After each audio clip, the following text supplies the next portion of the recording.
काय बघता भविष्यात तुम्ही त्या शिक्षण खात्याकडे कसं बघता, तुमच्या कामाकडे कसं बघता आणि येणाऱ्या काळामध्ये तुम्ही प्रतिनिधित्व करणार आहात, काय डोक्यात विजन्स आहेत शिक्षण खात्याबद्दल स्पेशली मी विचारतोय. आता सद्यस्थितीला शासनाचं अजून सुद्धा आता परवा काही उपक्रम मी वाचतोय मी काही राज्य शासनानं केंद्र शासनानं घेतलेली शाळांच्या बाबतीतली.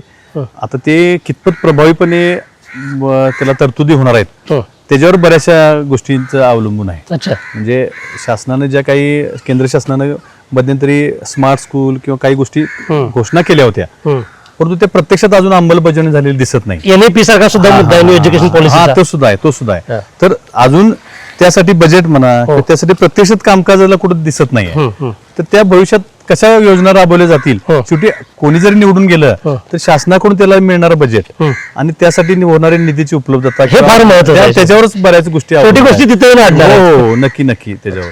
अशाच नवनवीन अपडेटसाठी डिजिटल कोल्हापूर चॅनेलला सबस्क्राईब करायला विसरू नका.